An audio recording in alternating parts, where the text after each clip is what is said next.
السلام علیکم ورحمۃ اللہ وبرکاتہ۔ اللہ تعالیٰ سب کو اپنے زمان میں رکھے اور خوش رکھے، سب کے ایمان کی سلامتی رکھے اللہ تعالیٰ۔ ہمارے معاشرے میں نا ایک بڑا عجیب ہی کلچر انٹروڈیوس ہو رہا ہے، برائی بڑی جلدی پروان چڑھ جاتی ہے، اچھائی کو چڑھنے میں وقت چاہیے ہوتا ہے، ٹھیک ہے نا۔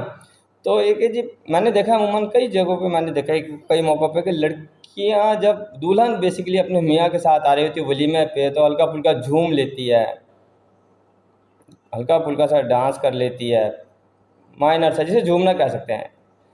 یہ اس کا صرف میاں کے لیے جائز ہے کہ صرف اس کو اس کا میاں دیکھ سکتا ہے، بس ایسے وہ کر سکتی ہے، میاں کے لیے کر سکتی ہے۔ باقی وہاں پہ مرد بھی بیٹھے ہیں، غیر محرم بھی بیٹھے ہیں، لڑکیاں اور عورتیں بھی بیٹھی ہیں، یہ جائز ناجائز نہیں ہے۔ مجھے بتائیں، اس بچی نے کل کو ماں بننا ہے، ایک نسل کو پروان چڑھانا ہے، تو کیا یہ بچی صلاح الدین ایوبی پیدا کرے گی؟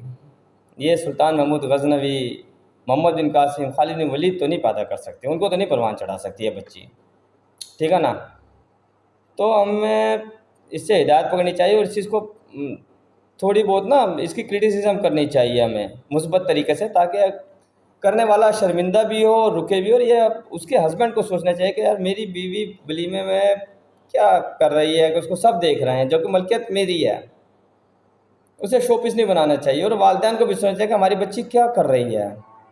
جب والدین ہی کہیں گے جی میری بچی تو شادی میں ناچ رہی ہے، اور اس کو خوشی کا اظہار کریں گے، مجھے بتائیں کیا یہ بچی ان والدین کا مرنے کے بعد ان کی مغفرت کا باعث بنے گی؟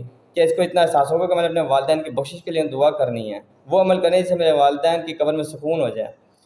تو اللہ تعالیٰ ہمیں ہدایت کی توفیق دے، تو ہمیں اس کو کرٹیسائز کرنا چاہیے، صحیح ہے نا، اور کوشش کرنی چاہیے کہ یہ آگے نہ بڑھے، ختم ہو جائے۔ یہ دعاؤں میں یاد رکھیے گا۔